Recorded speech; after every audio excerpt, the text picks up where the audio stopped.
Hello everyone, welcome to Neomentas Daily Contemporary Issues. So ee roju contemporary issues lo mottam media lo anta unnade Indian Economic Survey ki sambandhinchinaటువంటి details 2025 konni detail analysis cheddam. Of course దీని గురించి మళ్ళా complete chapter by chapter నేను కొన్ని videos release చేస్తాను very soon. But ఈరోజు కనుక మనం economic survey ఇప్పుడు ఇచ్చినటువంటి దాంట్లో కనుక మనం చూస్తే అసలు ఎకనామిక్ సర్వే అంటే ఏంటి ఫస్ట్ ఆఫ్ ఆల్ ఇక్కడ నుంచి మన క్లాస్ని ప్రారంభిద్దాం. సో ముందుగా కనుక మనం చూస్తే economic survey first of all it is a comprehensive analysis of economic performance. అంటే గత సంవత్సరంలో భారత ఆర్థిక వ్యవస్థ యొక్క పనితీరు ఎలా ఉంది అనేటటువంటి దాని సమగ్ర విశ్లేషణనే మనం ఎకనామిక్ సర్వే అని అంటాం. ఈ ఎకనామిక్ సర్వే సాధారణంగా ఎవ్రీ ఇయర్ బడ్జెట్కి ముందు ప్రవేశపెడతారు. యూనియన్ బడ్జెట్ పెట్టే ముందే ఎకనామిక్ సర్వేని ప్రవేశపెట్టి లాస్ట్ ఇయర్ ఎలా ఎకనామిక్ పర్ఫార్మెన్స్ ఉన్నది అనేటటువంటి చెప్తారు. అలాగే ఇందులో భాగంగానే ఎకనామిక్ సర్వే ఇప్పుడు ఏం చెప్తోందంటే ఇండియన్ ఎకానమీ చాలా అద్భుతమైనటువంటి గ్రోత్ని కనబరిచింది. అంటే రిజిలియంట్ గ్రోత్ అంటే దాన్ని ఏమంటారు తెలుగులో బలోపేతమైనటువంటి ఆర్థిక వృద్ధి, చాలా బలమైనటువంటి ఆర్థిక వృద్ధిని చూపించింది. ప్రపంచ దేశాలు ఇబ్బందులు పడుతున్నప్పటికీ ప్రపంచంలో అన్సర్టనిటీస్ ఉన్నప్పటికీ కూడా చాలా అద్భుతమైనటువంటి గ్రోత్ని చూపించింది అని చెప్పారు. దీంతో పాటుగా జీడిపి ఎక్స్పాండ్ అవుతోంది. అలాగే ఇది భారత ఆర్థిక వ్యవస్థ యొక్క ఆర్థిక స్థిరత్వానికి ఇది నిదర్శనం అని కూడా చెప్తున్నారు. సో అలాగే ఇన్ఫ్లేషన్ అనేటటువంటిది ఈ మధ్యకాలంలో తగ్గిందని చెప్తున్నారు. దీనికి సంబంధించి కొన్ని డీటెయిల్స్ కనుక మనం చూస్తే కొంచెం వేగంగా చెప్పుకునే ప్రయత్నం చేద్దాం because we have limited time. 2025లో జీడిపి 6.4% ఉంటుందని సర్వే ప్రాజెక్ట్ చేస్తోంది. అగ్రికల్చర్ సెక్టర్, సర్వీస్ సెక్టర్ పెరుగుతాయట. మ్యానుఫ్యాక్చరింగ్ సెక్టర్ మాత్రం కాస్త వెనకబడింది. అలాగే ఇయర్ అగ్రికల్చర్ ప్రొడక్ట్స్ మంచి వర్షం అవన్నీ కూడా బాగానే పడ్డాయి. సో ఖరీఫ్లో మంచి ప్రొడ్యూస్ అనేటటువంటిది రావడం వల్ల ఇన్ఫ్లేషన్ అంటే ద్రవ్యోల్బణం ముఖ్యంగా ఫుడ్ ఇన్ఫ్లేషన్ వల్లనే మనకి ఎక్కువ ఇన్ఫ్లేషన్ పెరుగుతూ ఉంటుంది. ఈ ఫుడ్ ఇన్ఫ్లేషన్ తగ్గేటటువంటి అవకాశం ఉందండి. దీంతో పాటుగా మ్యాక్రో ఎకనామిక్ స్టెబిలిటీ అంటే ఆర్థిక వ్యవస్థ మంచి స్థిరత్వంలో ఉంది. ఎందుకంటే ట్రేడ్ సర్ప్లస్ అంటే ముఖ్యంగా సర్వీసెస్కి సంబంధించి మనం ఎక్స్పోర్ట్స్ అనేటటువంటివి చాలా బెటర్గా చేస్తున్నాము. దీంతోపాటు గవర్నమెంట్ కూడా అనవసరమైనటువంటి ఖర్చులు తగ్గించుకొని ఆర్థిక క్రమశిక్షణను పాటించింది. సో ఫిస్కల్ డిసిప్లిన్ పాటించినందువల్ల ఇండియన్ ఎకనామీకి మ్యాక్రో ఎకనామిక్ స్టెబిలిటీ ఉందని చెప్తున్నారు. అలాగే మానిటరీ అండ్ ఫినాన్షియల్ టర్మ్స్ కనుక మనం చూసుకుంటే సెక్టార్లో ఆర్బీఐ రెపో రేట్ని 6.5% మధ్య ఉంచింది. తర్వాత సిఆర్ఆర్ని 4% వరకు తీసుకొచ్చింది. దీని కారణంగా అదనంగా భారత ఆర్థిక వ్యవస్థలో 1,16,000 కోట్ల రూపాయలు ఇన్ఫ్యూజ్ అయ్యాయని ఎకనామిక్ సర్వే చెప్తోంది. దీంతో పాటుగా బ్యాంకుల నుంచి అప్పులు తీసుకునేటటువంటి వాళ్ళ సంఖ్య పెరిగింది. అప్పులు కట్టనటువంటి వ్యక్తుల సంఖ్య ఏమో తగ్గుతోంది. దీనివల్ల మార్కెట్ చాలా బెటర్గా పెర్ఫామ్ చేస్తున్నాయి. దీంతో పాటుగా ఇనీషియల్ పబ్లిక్ ఆఫరింగ్స్ అంటే షేర్ మార్కెట్లోకి వచ్చేటటువంటి కంపెనీల తాలూకా లిస్ట్ పెరుగుతుంది. దీంతో పాటుగా జనాలు ఎక్కువగా షేర్ మార్కెట్స్లో డబ్బులు పెడుతున్నారు. దీనివల్ల ఫినాన్షియల్ ఇంక్లూజన్ ఆర్థిక సమ్మిళిత్వం అనేటటువంటిది పెరుగుతుంది. అలాగే మనకి ఎక్స్టర్నల్ సెక్టార్లో చూస్తే ఎక్స్పోర్ట్స్ అనేటటువంటివి ప్రపంచవ్యాప్తంగా కొన్ని ఇబ్బందులు ఉన్న హమాస్ అటాక్స్ కానీ, ఉక్రెయిన్ రష్యా ఇబ్బందులు కానీ, అమెరికాలో వస్తున్నటువంటి అస్తిత్వం ఇబ్బందులు కానీ ఇవన్నీ ఉన్నప్పటికీ కూడా మన ఎక్స్పోర్ట్స్ చాలా బ్రహ్మాండంగా ఉన్నాయి. అలాగే ఫారెన్ డైరెక్ట్ ఇన్వెస్ట్మెంట్ ఎక్కువగా మన దేశంలో మ్యానుఫ్యాక్చరింగ్ ఇండస్ట్రీ అండ్ టెక్నాలజీ వీటికి ఎక్కువగా మనకి ఫారెన్ డైరెక్ట్ ఇన్వెస్ట్మెంట్ అనేటటువంటిది వస్తుంది. దాంతోపాటుగా బ్యాలెన్స్ ఆఫ్ పేమెంట్స్ వచ్చేసి స్టేబుల్గా ఉన్నాయి. అంటే ఎక్స్పోర్ట్స్ ఇంపోర్ట్స్తో పాటుగా మనకు వచ్చేటటువంటి ఎఫ్డిఐ అండ్ ఎఫ్ఐఎస్ కూడా బెటర్గా రావడం వల్ల బ్యాలెన్స్ ఆఫ్ పేమెంట్స్ అకౌంట్స్ కూడా చాలా బెటర్గా ఉంది. అలాగే ట్రేడ్ సర్ప్లస్ అంటే మనం ఎగుమతులు అత్యధికంగా సర్వీస్ సెక్టార్లో చేస్తున్నాం. గూడ్స్ కన్నా సర్వీసెస్లో మనం ఎక్కువ ఎక్స్పోర్ట్ చేస్తున్నాం. అలాగే ఇన్ఫ్లేషన్ కూడా కనుక మనం చూస్తే రీటైల్ ఇన్ఫ్లేషన్ మనకి 4.9%కి వచ్చింది. ముఖ్యంగా ఫుడ్ ఇన్ఫ్లేషన్ 2 ప్రోడక్ట్స్ వల్ల ఎక్కువ పెరుగుతుంది. ఉల్లిపాయలు, టమాటాలు కొంచెం తగ్గించి కొనుక్కుందాం మనం కూడా వీలైతే. అలా చెప్తే తిడతారు ఆబ్వియస్గా. ఉల్లిపాయలు, టమాటాలు they are very general part of our diet.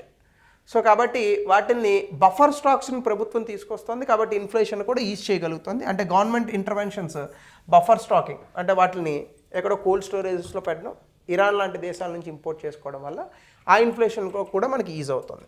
అలాగే కోర్ ఇన్ఫ్లేషన్ ముందుగా 8 సెక్టార్స్లో కోర్ ఇన్ఫ్లేషన్ ఉంటుంది. నాన్ ఫుడ్ ఇన్ఫ్లేషన్ని సాధారణంగా మనం కోర్ ఇన్ఫ్లేషన్ అని అంటాం. ఈ కోర్ ఇన్ఫ్లేషన్ కూడా బాగుంది. అలాగే ప్రపంచవ్యాప్తంగా గ్లోబల్ కమోడిటీ ప్రైసెస్ కూడా బెటర్గానే ఉంటాయి, ప్రైసెస్ తగ్గుతాయని కూడా చెప్తున్నారు. అలాగే మీడియం టర్మ్ గ్రోత్ అవుట్లుక్ కనుక మనం చూస్తే డీరెగ్యులేషన్తో పాటు కొన్ని రిఫార్మ్స్ని తీసుకురావాల్సిన అవసరం ఉంది జీడిపి ఇంకా సస్టైనబుల్గా పెరగడానికి. అలాగే కనీసం జీడిపి 2047 సంవత్సరానికల్లా భారతదేశాన్ని వికసిత్ భారత్ అండ్ డెవలప్డ్ కంట్రీగా మార్చడానికి every year 8% growth rate of GDP అనేటటువంటిది రావడం అవసరంగా ఉంది. బట్ మనకిప్పుడు 8% రావట్లేదు, వీఆర్ స్టిల్ అట్ 6%. సో 8% జీడిపిని అందుకోవాలి. అలాగే IMF ప్రొజెక్ట్ చేసినటువంటి లెక్కల ప్రకారం 2028 సంవత్సరానికి భారత ఆర్థిక వ్యవస్థ $5 ట్రిలియన్ అవుతుందంట. బై 2030 $6.3 ట్రిలియన్ అవుతుంది. సో ఇలాగే కనుక మనం వేగంగా ఎదిగితే డెఫినెట్గా భారతదేశం చాలా బెటర్ గ్రోత్ రేట్స్ వచ్చేటటువంటి అవకాశం ఉంది. గుర్తుపెట్టుకోండి, ఎవ్రీ 12 ఇయర్స్కి సాధారణంగా డబుల్ అవుతుంది. అంటే 2030 కల్లా కనుక మనము $6.3 ట్రిలియన్ సాధించగలిగితే 2042 సంవత్సరానికల్లా $13 ట్రిలియన్ అవుతాం. ఇప్పుడు చైనా ఏ పొజిషన్లో ఉందో 2042కి మనం ఆ పొజిషన్లో ఉంటాం. అలాగే ఇన్వెస్ట్మెంట్ అండ్ ఇన్ఫ్రాస్ట్రక్చర్లో కనుక మనం చూస్తే ఎలక్షన్ తర్వాత ఇన్ఫ్రాస్ట్రక్చర్ ఇన్వెస్ట్మెంట్స్ పెరిగాయి. అలాగే ప్రభుత్వం క్యాపిటల్ ఎక్స్పెండిచర్ను పెంచడం వల్ల మంచి రోడ్స్ కనెక్టివిటీ ఇవన్నీ పెరుగుతున్నాయి. దీనివల్ల కూడా జీడిపి అనేటటువంటిది పెరుగుతుందని సర్వే చెప్తోంది. అలాగే రెన్యూబుల్ ఎనర్జీ, ముఖ్యంగా సోలార్ ఎనర్జీ చాలా అద్భుతంగా ఎక్స్పాన్షన్ అనేటటువంటిది అవుతుంది. అలాగే రూరల్ అండ్ అర్బన్ ఇన్ఫ్రాస్ట్రక్చర్లో కూడా ఈ renewable energy like solar energies వీటికి సంబంధించి చాలా ఎక్స్పాన్షన్ ఉందని సర్వే చెప్తోంది. అలాగే ఇండస్ట్రీకి సంబంధించి steel, cement, chemicals and capital గూడ్స్లో చాలా అద్భుతమైనటువంటి గ్రోత్ ఉంది. అలాగే ఈ మధ్యకాలంలో గవర్నమెంట్ ప్రొడక్షన్ లింక్డ్ ఇన్సెంటివ్ స్కీమ్స్ని తీసుకొచ్చింది. దీనివల్ల మ్యానుఫ్యాక్చరింగ్ సెక్టర్ చాలా సక్సెస్ఫుల్గా పెరుగుతోందని సర్వే చెప్తోంది. దీంతో పాటుగా ముఖ్యంగా ఎయిర్ కండిషనర్స్ లాంటి కంపెనీస్లో. అలాగే medium, micro and small enterprises ఏవైతే ఉన్నాయో ఇవి కూడా చాలా బెటర్గా వెళ్తున్నాయి. దీనికి బిజినెస్ ఫ్రెండ్లీ ఎన్వైర్న్మెంట్ని కల్పిస్తున్నాం. దాని కారణంగానే MSME కూడా పెరుగుతుంది. అలాగే సర్వీస్ సెక్టర్లో కనుక మనం చూస్తే ఐటీ సెక్టర్ ఎప్పుడు స్ట్రాంగే మనకి. అలాగే ఈ మధ్యకాలంలో logistic sector which is nothing but transportation, అలాగే బిజినెస్ సర్వీసెస్ ఇవన్నీ కూడా పెర్ఫార్మెన్స్లో బెటర్గా ఉన్నాయి. దీంతో పాటుగా FDI ఫ్లోస్ కూడా ఎస్పెషల్లీ సర్వీస్ సెక్టర్కి ఎప్పుడూ వస్తున్నాయి, ఇప్పుడు కూడా ఇంకా బెటర్గానే వస్తున్నాయి. అయితే ఈ మధ్యకాలంలో మనకి ట్రాన్స్పోర్టేషన్ సెక్టార్లో రైల్వే సెక్టర్, ఎయిర్వేస్, వాటర్వేస్ వీటికి కూడా FDIs వచ్చేటటువంటి ప్రయత్నాలు జరుగుతున్నాయి. అలాగే టూరిజం అనేటటువంటిది ఖచ్చితంగా better infrastructure and better services వల్ల భారతదేశంలో టూరిజం రోజు రోజుకి పెరుగుతుంది, which is a very good thing. So tourism అనేటటువంటిది పెరిగితే ఊరికినే డబ్బులు వస్తాయి యాక్చువల్గా. అలాగే అగ్రికల్చర్ అండ్ ఫుడ్ మేనేజ్మెంట్కి సంబంధించి ప్రధానమంత్రి కిసాన్ సమ్మాన్ నిధి, అలాగే కిసాన్ మాన్ధన్ యోజన ఇవి ఫార్మర్స్కి చాలా బెటర్గా సపోర్ట్ చేస్తున్నాయి. ఇందులో మనం 6,000 రూపీస్ పర్ ఇయర్ ఎవ్రీ ఫార్మర్కి ఇస్తున్నాం. అలాగే పల్సెస్లో మనకి చాలా ఛాలెంజెస్ ఉన్నాయి. ఎందుకంటే పప్పు దినుసుల్లో India is the biggest producer, India is the biggest consumer, India is the biggest importer. ఎందుకంటే పప్పు దినుసులు మనం ఎక్కువ వాడతాం బేసికల్గా. అయితే ఈ మధ్యకాలంలో MSP rice and other food గ్రెయిన్స్కి వెళ్ళడం వల్ల పల్సెస్ని పండించేటటువంటి రైతులు తగ్గుతున్నారు. ఇందులో మనకి చాలా ఛాలెంజెస్ ఉన్నాయి. ముఖ్యంగా ఆయిల్ సీడ్స్ ప్రొడక్టివిటీలో కూడా చాలా ఇబ్బందులు ఉన్నాయి. ఆయిల్ని మనం చాలా ఎక్కువగా వాడతాం. 140 కోట్ల మంది ఒక వారానికి 1 లీటర్ ఆయిల్ వాడినా 140 కోట్ల లీటర్లు అయింది. సో అంత ప్రొడ్యూస్ చేసే అంత కెపాసిటీ భారతదేశానికి లేదు. వేరే దేశాల నుంచి తెచ్చుకుంటున్నాం. కెపాసిటీ ఉంది, బట్ ఫుడ్ గ్రెయిన్స్ మీదకి వెళ్ళిపోవడం వల్ల ఆయిల్ సీడ్స్ని ప్రొడ్యూస్ చేయలేకపోతున్నాం. బికాజ్ మీరు చూస్తే కనుక ఆంధ్రప్రదేశ్ ప్రొడ్యూసర్స్ ఇండియాలోనే 75% ఆఫ్ పామ్ ఆయిల్ ఆంధ్రప్రదేశ్ నుంచి వస్తుంది. సో మిగతా రాష్ట్రాల్లో కూడా అది పాసిబుల్. అలాగే shift towards sustainable farming. So sustainable farming వైపు రైతులు కూడా అడుగులు వేస్తున్నారు. అంతేకాకుండా బ్యాలెన్స్డ్ క్రాప్ ప్రొడక్షన్ అనేటటువంటిది కూడా సజెస్ట్ చేస్తున్నారు. చూద్దాం, సిక్కిం లాంటి ఇంకా మరికొన్ని రాష్ట్రాలు ఆర్గానిక్ ఫార్మింగ్ వైపు వెళ్ళే అవకాశం ఉంది. క్లైమేట్ అండ్ ఎన్వైర్న్మెంట్కి సంబంధించి క్లైమేట్ చేంజ్, వాతావరణ మార్పులకు తగినటువంటి స్ట్రాటజీస్ని మనం ఎంఫసైజ్ చేయాల్సినటువంటి అవసరం ఉంది. వాతావరణ మార్పులు వ్యవసాయానికి అడ్డంకి కాకూడదు. అలాగే ఎనర్జీ ట్రాన్సిషన్, ఈ మధ్యకాలంలో ఎనర్జీ సప్లైకి సంబంధించి మనము నెట్ జీరో బై 2070 చేయాలని అనుకున్నాం. ఆ వైపే మనం సోలార్ ఎనర్జీ వాటిని ఎక్స్పాండ్ చేసేటటువంటి ప్రయత్నాలు జరుగుతున్నాయి. అలాగే లైఫ్ అనేటటువంటి ఒక ఇనిషియేటివ్ లాస్ట్ టైమే పట్టుకొచ్చారు. దీన్ని ఎకో ఫ్రెండ్లీ ప్రాక్టీసెస్ కోసం మన లైఫ్ స్టైల్ని ఎన్వైర్మెంటల్ ఫ్రెండ్లీగా మార్చుకోవాలన్నదాన్ని మరొకసారి సర్వే ఎంఫసైజ్ చేసింది. దీంతో పాటుగా సోషల్ ఇన్ఫ్రాస్ట్రక్చర్లో కనుక మనం చూస్తే రూరల్ కనెక్టివిటీకి రోడ్ సెక్టర్స్ని పెంచుతున్నారు. హెల్త్ కేర్కి కూడా ఆయుష్మాన్ భారత్ అనే స్కీమ్ని తీసుకొచ్చాం. ఎడ్యుకేషన్కి Sarva Shiksha Abhiyan. So they're all very good programmes when comes to the economic development. అలాగే మైక్రో ఫినాన్స్ అనేటటువంటిది కూడా అద్భుతంగా పెరుగుతోంది. దీంతో పాటుగా జెండర్ ఈక్వాలిటీ, ఈ మధ్యకాలంలో women and men are social equal అనేటటువంటి ఇనిషియేటివ్స్ కూడా బాగా పెరుగుతున్నాయి. దీంతో పాటుగా రెగ్యులేటరీ రిఫార్మ్స్, హెల్త్ అండ్ ఎడ్యుకేషన్స్లో మనం చాలా మార్పులు తీసుకురావాల్సిన అవసరం ఉంది. ఎందుకంటే ఈ మధ్యకాలంలో ఏసర్ సర్వే వచ్చింది. And that survey is still saying that we have so many problems in the education sector, especially elementary education in rural areas. So దీనికి సంబంధించి ఇంకా మనం కొత్తగా నామ్స్ తీసుకురావాల్సినటువంటి పరిస్థితి ఉందని సర్వే చెప్తాను. ఎంప్లాయ్మెంట్ కూడా మనకి అన్ఎంప్లాయ్మెంట్ గతంలో 6% ఉంటే అది 3.2%కి వచ్చింది.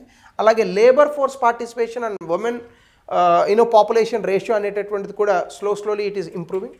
దీంతోపాటు రీస్కిల్లింగ్ అండ్ అప్స్కిల్లింగ్ ఇవి కనుక మనం ఫోకస్ చేస్తే ప్రపంచంలో ఉన్నటువంటి జాబ్ మార్కెట్స్లో ఇండియా ఎక్కువగా పార్టిసిపేట్ చేసేటటువంటి అవకాశం ఉంది. And last, artificial intelligence huge opportunities and ఛాలెంజెస్ని తీసుకొస్తుంది. ఎందుకంటే ఆర్టిఫిషియల్ ఇంటెలిజెన్స్ వల్ల కొంతమంది ఉద్యోగాలు పోతున్నాయి, అలాగే కొత్త ఉద్యోగాల సృష్టి కూడా జరుగుతుంది.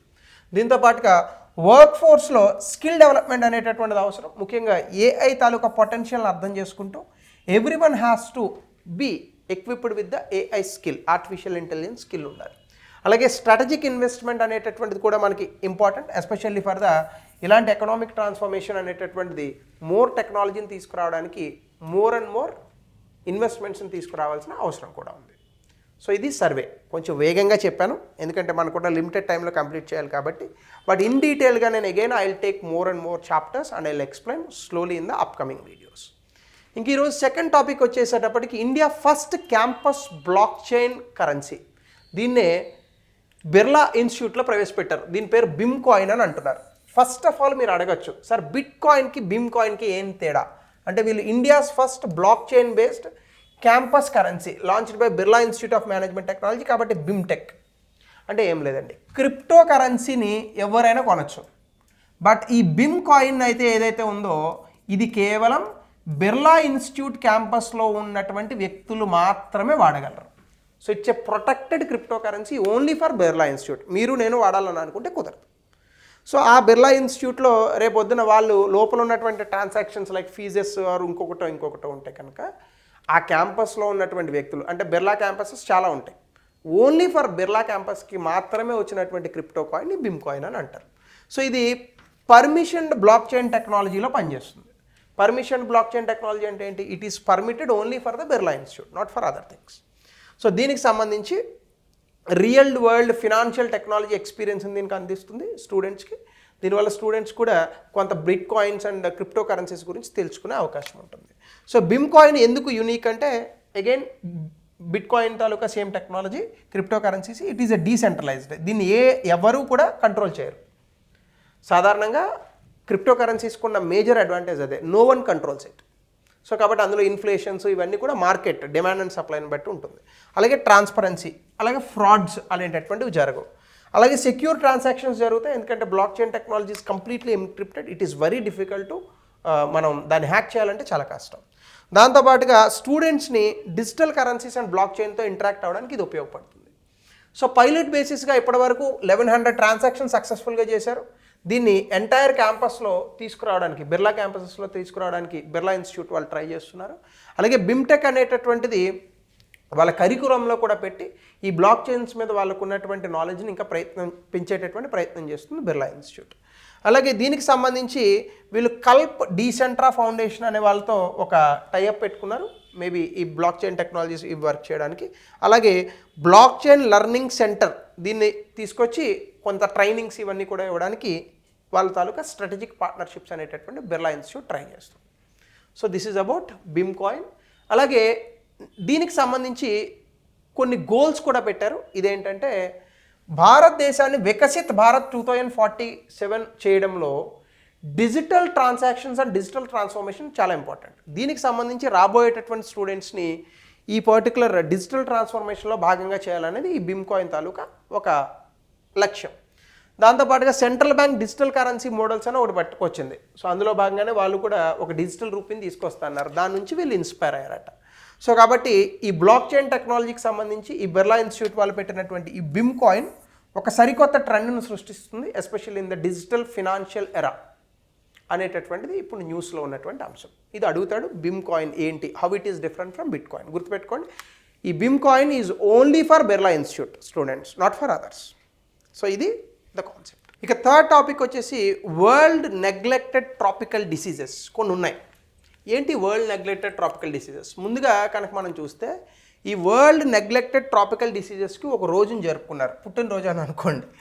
ఏంటంటే January 30 is the world neglected tropical diseases. NTD అంటే నెగ్లెక్టెడ్ ట్రాపికల్ డిసీజెస్. ఎక్కువగా ట్రాపికల్ ఏరియాస్లో వస్తాయి, tropic of cancer and tropic of Capricorn మధ్యలో. దీనికి January 30ని అవేర్నెస్ అంటే జనాలకి కొంచెం అవగాహన పెరగడానికి ఈ పర్టికులర్ డేని తీసుకున్నారు. సో దీనికి సంబంధించి వరల్డ్ హెల్త్ ఆర్గనైజేషన్ ఈ ఎన్టీడీ డిసీజెస్కి సంబంధించి లండన్ డిక్లరేషన్ అని 2012లో తీసుకొచ్చింది. సో ఎగ్జామినేషన్లో అడుగుతాడు, London declaration is related to what? Neglected tropical diseases. అయితే ఏంటిది అని అనుకునే ముందు ఫస్ట్ 2025 ఈ ఎన్టీడీ డేకి ఇచ్చిన theme unite, act, eliminate NTDs, a call for global collaboration and strategic action. అంటే ప్రపంచ దేశాలన్నీ కలిసి ఈ ఎన్టీడీ డిసీజెస్ని రిమూవ్ చేయడంలో కలిసి రావాలి.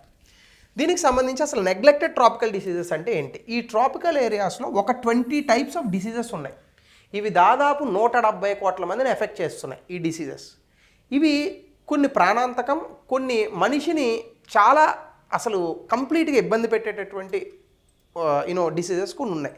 ఇవి ట్రాపికల్ అండ్ సబ్ ట్రాపికల్ ఏరియాస్లో వస్తాయి, మిగతా ప్రాంతాల్లో లేవు ఇవి. సో ఇవి ముఖ్యంగా చగాస్ డిసీజ్ అని ఒకటి, మనకి బాగా తెలిసిన డిసీజెస్ డెంగ్యూ అండ్ లెపర్సీ. లెపర్సీని చాలా వరకు నెగ్లెక్ట్ చేశారు, కానీ ఇండియాలో లెపర్సీ ఆల్మోస్ట్ ఎలిమినేషన్ స్టేజ్కి వచ్చింది. ఇంకా పాత లెపర్సీ పేషెంట్స్ ఉన్నారేమో కానీ కొత్త వాళ్ళు ఎవరూ లేరు, కొత్త వాళ్ళకి లెపర్సీ రావట్లేదు. But once upon a time ఈ లెపర్సీ ఇట్ ఆల్మోస్ట్ మీకు తెలుసు మనిషిని ఎలా చేసేస్తుందో లెపర్సీ.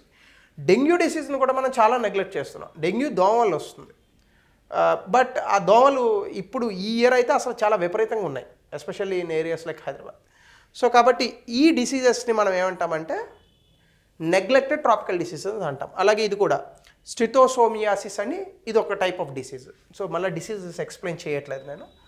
సో ఇక్కడ మనం చూస్తే ఆల్రెడీ అట్లీస్ట్ ఒక ఎన్టీడీ డిసీజ్ని 50 దేశాలు తీసేసాయి, అంటే 50 దేశాలు ఎలిమినేట్ చేశాయి. అలాగే ఎన్టీడీ డిసీజెస్ అనేటటువంటివి number of people needing NTD disease intervention reduced by 600 million. అంటే ఎంతమంది ఈ ఎన్టీడీ డిసీజెస్ నుంచి బయటికి తప్పించాలి అనేది కనుక మరి చూస్తే గత 10 సంవత్సరాలు 2010 నుంచి 2020లో 600 మిలియన్లు అంటే 60 కోట్ల మంది వ్యక్తులను బయటికి తీసుకొచ్చారు ఇందులోంచి.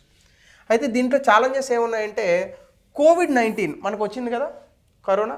దీని కారణంగా ఈ ఎన్టీడీ డిసీజ్ ఎలిమినేషన్కి చాలా అడ్డుకట్ట అనేటటువంటిది పడింది. అలాగే ఫండింగ్, ఈ ఎన్టీడీ డిసీజ్ సంబంధించి ఈ లండన్ డిక్లరేషన్లో చేసినటువంటి WHOకి ఫండింగ్ లేదు, అంటే డబ్బులు ఉండట్లేదు ఈ ఎన్టీడీ డిసీజ్ని తగ్గించేటటువంటి ప్రయత్నాల్లో. అలాగే రోల్ ఆఫ్ ఫినాన్సింగ్ మీకు తెలిసిందే, బేసికల్గా ప్రెసిడెంట్ ఎంబాలో గుని ప్రెసిడెంట్ ఈయన ఏం చెప్పారంటే లాంగ్ టర్మ్ ఫండింగ్ లేకపోతే, అంటే దీర్ఘకాలికంగా ఇలాంటి డిసీజెస్కి ఫండింగ్ లేకపోతే ఇలాంటి డిసీజెస్ని అంతం చేయడం కష్టం అని చెప్పాడు ఆయన.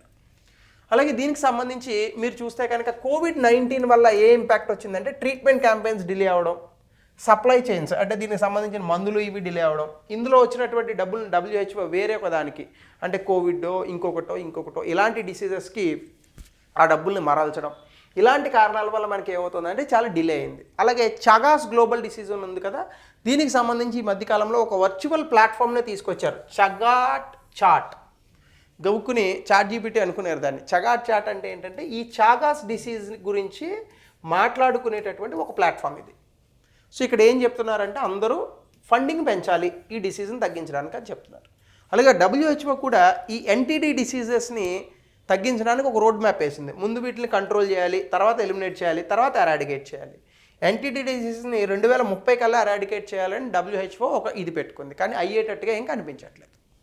సో ఇది నెగ్లెక్టెడ్ ట్రాపికల్ డిసీజెస్. ఇక 4th topic today, Gujarat first biodiversity heritage సైట్ని డిక్లేర్ చేశారు. ఇదే ఆ ప్రాంతం. మీరు కనుక చూస్తే ఇన్లాండ్ మ్యాంగ్రూవ్ గునేరి అనేటటువంటి ప్రాంతం కచ్ ఏరియాలో ఉంది. ఇది గుజరాత్ ఫస్ట్ బయోడైవర్సిటీ హెరిటేజ్ సైట్గా తీసుకొచ్చారు. ఇది మనకి ఎగ్జామినేషన్లో క్వశ్చన్గా అడిగేటటువంటి అవకాశం ఉంది. సో ఇక్కడ ఏంటి స్పెషాలిటీ అని కనుక చూస్తే మీకు ఇక్కడ యునీక్ మ్యాంగ్రూవ్ సిస్టమ్ ఉందంట. అయితే సాధారణంగా మీకు ఈ మ్యాంగ్రూవ్స్ అంటే మడ అడవులు అని అంటాం. ఈ మడ అడవులు సాధారణంగా సముద్ర ప్రాంతాల్లో ఉంటాయి, కానీ చాలా విచిత్రంగా సముద్రం లేనటువంటి చోట కచ్ ప్రాంతంలో ఇవి వచ్చాయి. అంటే ఇక్కడ రావడానికి కూడా ఒక ఇది ఉంది, ఎందుకంటే కచ్ ప్రాంతంలో మీకు ఎక్కువగా సాల్ట్ కనిపిస్తుంది. సాధారణంగా ఈ mangroves salt tolerant plants. So బహుశా అక్కడ భూమిలో సాల్ట్ అది ఎక్కువ ఉండొచ్చు. సో దాని కారణంగానే ఈ మ్యాంగ్రూవ్స్ అక్కడ డెవలప్ అయ్యి ఉండొచ్చు. దాదాపుగా 32 హెక్టేర్లో ఇవి ఉన్నాయి. సో ఇది గుజరాత్ బయోడైవర్సిటీ కన్జర్వేషన్ ఎఫర్ట్స్ని ఈ particular first biodiversity heritage sites పెంచే అవకాశాలు ఉన్నాయి.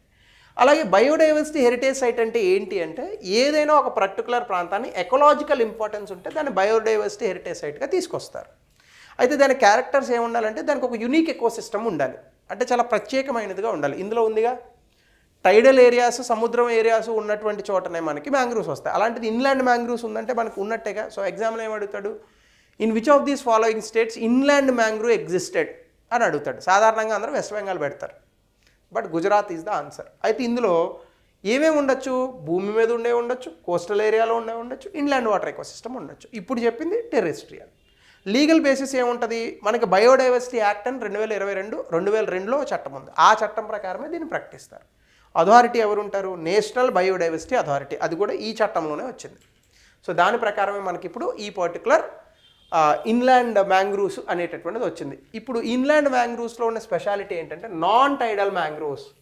ఇది అరేబియన్ సీ నుంచి 45 కిలోమీటర్ల దూరంలో ఉంది. 45 కిలోమీటర్ల అల్ల వస్తాయంటే రావు, బట్ స్టిల్ అక్కడ ఉంది. సో అంటే అక్కడ ఏదో స్పెషాలిటీ ఉంది ఆ భూమిలో. హ్యాబిటెట్ కూడా ఏంటి, ఫ్లాట్ టెరైన్ ఉంటుంది, డెన్స్ ఫారెస్ట్లా కనిపిస్తుందంట, రకరకాల మొక్కలు అవన్నీ ఉంటాయి, ఎకలాజికల్ డైవర్సిటీ అనేటటువంటిది ఉంది. సో ఇప్పుడు ఈ బయోడైవర్సిటీ హెరిటేజ్ సైట్కి డిక్లరేషన్ అనేటటువంటిది వచ్చింది కదా, అంటే దీనివల్ల ఏమవుతుంది, ఇప్పుడు దీన్ని కొట్టకూడదు ఎవరు, అంటే హ్యాబిటెట్ డిస్ట్రక్షన్ అనేటటువంటి చేయకూడదు, దాన్ని ప్రివెంట్ చేయాలి. అలాగే కమ్యూనిటీ హార్మనీ, అక్కడ ఉన్నటువంటి వ్యక్తులను కూడా మనము జనాలు నేచరు కలిసి బ్రతికేటట్టుగా అక్కడ కొన్ని పరిస్థితులను తీసుకురావాలి. దీంతో పాటుగా అవేర్నెస్ పెంచాలి దీని మీద. బయోడైవర్సిటీ హెరిటేజ్ సైట్ వచ్చింది కాబట్టి దీనికి అవేర్నెస్ ఉంటుంది ఆబ్వియస్గా. అలాగే రెస్పాన్సిబుల్ బయోడైవర్సిటీ మేనేజ్మెంట్ని కూడా చేయాలి. అలాగే లోకల్ లైవ్లీహుడ్స్, అక్కడ ఉన్నటువంటి వ్యక్తులు ఎవరైతే ఉంటారో వాళ్ళ క్వాలిటీ ఆఫ్ లైఫ్ పెంచాలి. ఎప్పుడైతే క్వాలిటీ ఆఫ్ లైఫ్ పెంచారో వాళ్ళు ఆటోమేటిక్గా ఈ న్యాచురల్ హెరిటేజ్ని కాపాడతారు. సో ఈ రకంగా మనము అక్కడ ఉన్నటువంటి కమ్యూనిటీస్ని ఈ న్యాచురల్ హెరిటేజ్ ప్రొటెక్ట్ చేసేటట్టు వాళ్ళ తాలూకా హ్యాబిటేట్స్ని మనం బెటర్గా చేయాలి. సో అది గుజరాత్లో వచ్చిన ఫస్ట్ బయోడైవర్సిటీ హెరిటేజ్ సైట్. అలాగే దీనికి సంబంధించి మేనేజ్మెంట్ అథారిటీ, రెస్పాన్సిబుల్ అథారిటీ ఎవరంటే బయోడైవర్సిటీ మేనేజ్మెంట్ కమిటీ ఉంటుంది. అలాగే 5 to 10 year ఒక ప్లాన్ ఉంటుంది, దీన్ని ఎలా కాపాడాలనేటటువంటి దానికి. కమ్యూనిటీ పార్టిసిపేషన్ కూడా అక్కడ లోకల్ రిప్రజెంటేటివ్స్ని ఎకాలజీ బ్యాలెన్స్ చేయడంలో పార్టిసిపేట్ చేసేలా చూస్తారు. సో లోకల్ కమ్యూనిటీస్ తాలూకా వర్క్ ఏముంటుంది, ఫస్ట్ పీపుల్స్ బయోడైవర్సిటీ రిజిస్టర్ అని ఒకటి పెడతారు. ఇది ఏం చేస్తుందంటే లోకల్ బయోలాజికల్ రీసోర్సెస్, అంటే ఆ ప్రాంతంలో ఉన్నటువంటి ఈ జీవ వనరులు ఏవైతే ఉన్నాయో వాటిల్ని ఖచ్చితంగా మనము ఆ రిజిస్టర్లోకి ఎక్కిస్తాం. సో కాబట్టి లెక్క తెలుస్తుంది. 2 నగోయా ప్రోటోకాల్ అని ఒకటి ఉంది, ఇది జపాన్ ఆ ప్రాంతాల్లో జరిగింది. ఇది fair access and benefit sharing, అంటే ఈ బయోలాజికల్ రీసోర్సెస్ నుంచి వచ్చేటటువంటి బెనిఫిట్స్ ఏవైతే ఉంటాయో ఈ బెనిఫిట్స్ని అక్కడ ఉన్నటువంటి లోకల్ పీపుల్కి ఇవ్వాలి, అది నగోయా ప్రోటోకాల్. అలాగే అంటే దీనికి సంబంధించిన ఇన్ఫర్మేషన్ మిగతా దేశాలతో కూడా షేర్ చేసుకోవాలి. అలాగే ట్రెడిషనల్ ప్రాక్టీసెస్, అంటే అక్కడ ఇప్పుడు బయోడైవర్సిటీ ఏరియా ఉంది అంటే దాని అర్థం ఎలాగోలా దాన్ని కాపాడుతున్నారనేగా ట్రెడిషనల్ సాంప్రదాయ పద్ధతుల్లో. సో ఆ సాంప్రదాయ పద్ధతుల్ని మనం ఆ ఇండిజినస్ నాలెడ్జ్ని ఉంచుతూనే మనం వీటిని కాపాడేటటువంటి ప్రయత్నం చేయాలి. సో ఇది the role of the local communities in the BHS. అలాగే దీనికి సంబంధించి కొన్ని కెపాసిటీ ఇనిషియేటివ్స్ చేస్తున్నారు, వాళ్ళకి ట్రైనింగ్ ఇవ్వడం. ఆబ్జెక్టివ్ ఏంటంటే అక్కడ ఉన్న కమ్యూనిటీని ఇన్వాల్వ్ చేయడం. అలాగే ఫోకస్ అక్కడ ఇండిజినస్ ఫారెస్ట్ కమ్యూనిటీస్ని వాళ్ళ న్యాచురల్ హ్యాబిటాట్ కాపాడుకునేటటువంటి దానిగా వాళ్ళకి మంచిగా ట్రైనింగ్ ఇవ్వడం. సో ఇవన్నీ కూడా మనం చేసేటటువంటి యాక్టివిటీస్. లాస్ట్ టాపిక్ వచ్చేసి ఈ మధ్యకాలంలో సైన్స్ అండ్ టెక్నాలజీలో కనిపిస్తుంది, ఇది F11 బ్యాక్టీరియా, అలాగే ఫరెవర్ కెమికల్స్. ఈ బ్యాక్టీరియా ఇలా ఉంటుంది. ఏంటి బ్యాక్టీరియా అనేది కనుక మీరు చూస్తే లాబ్రిస్ పార్టికలెన్సిస్, అది దాని లాటిన్ నేమ్. ఇది కార్బన్ ఫ్లోరిన్ బాండ్స్ కలిగినటువంటి ఫరెవర్ కెమికల్స్గా ఈ మధ్యకాలంలో బ్రేక్ డౌన్ అవుతుంది. ఏంటి ఫరెవర్ కెమికల్స్ అని కనుక మీరు చూస్తే కొన్ని మనిషి సృష్టించినటువంటి ప్రమాదకరమైనటువంటి chemicals, harmful to humans and environment, మనిషికి పర్యావరణానికి ఇబ్బంది కలిగించే కొన్ని కెమికల్స్ని ఫరెవర్ కెమికల్స్ అని అంటారు. ఇవి ఎప్పుడు భూమిలో, నీటిలో, గాలిలో చాలా సమయం పాటు ఉంటాయి, అందుకే వీటిని ఫరెవర్ కెమికల్స్ అని అంటారు. దీనివల్ల ఎన్వైర్న్మెంట్ పాడవుతుంది, ఈవెన్ చాలా ఆర్గనిజమ్స్ కూడా ఇవి దెబ్బతినేటటువంటి అవకాశం ఉంటుందన్నమాట. వీటిని స్టాక్హోమ్ కన్వెన్షన్లో హజార్డస్ మెటీరియల్స్ ఆర్ సబ్స్టెన్సెస్గా కూడా చెప్పారు. ఇవి సాధారణంగా మనిషి తయారు చేస్తాడు, కానీ ఇప్పుడు ఏమవుతుంది, నేచర్లో F11 అనేటటువంటి ఒక బ్యాక్టీరియా ఈ పర్టికులర్ కెమికల్స్ని తయారు చేస్తుంది, అంటే అదే బ్రేక్ డౌన్ అయిపోతుంది. అలాగా ఆ F11 తాలూకా బ్యాక్టీరియా తాలూకా సైంటిఫిక్ నేమే ఇది గ్జాంతో బ్యాక్టీరియా అనేటటువంటి ఫ్యామిలీ నుంచి వచ్చింది. ఇదేమవుతుందంటే బేసికల్గా it is isolated from contaminated industrial soil in పోర్చుగల్లో ఇది కంటామినేటెడ్ ఇండస్ట్రియల్ సాయిల్ అంటే పరిశ్రమల నుంచి వచ్చేటటువంటి వ్యర్థాలు ఉంటాయి కదా, అక్కడ నుంచి ఇది వేరుపడి బ్యాక్టీరియా వచ్చింది. ఇదేమవుతుందంటే ఎక్కడైతే కాలుష్యంతో నిండినటువంటి ఎన్వైర్న్మెంట్ ఉంటుందో అక్కడ ఇది బ్రతుకుతోందంట. అలాగే ఈ కంటామినెంట్స్ ఏవైతే ఉంటాయో అంటే అక్కడ ఉన్నటువంటి ఆ చెత్త చెదారాల పొల్యూషన్ దాని ఎనర్జీగా తీసుకొని ఇది బ్రతుకుతుంది. బ్రతికి ఏం చేస్తుంది, అట్లీస్ట్ 3 టైప్స్ ఆఫ్ ఫరెవర్ కెమికల్స్గా ఇది మారుతుంది.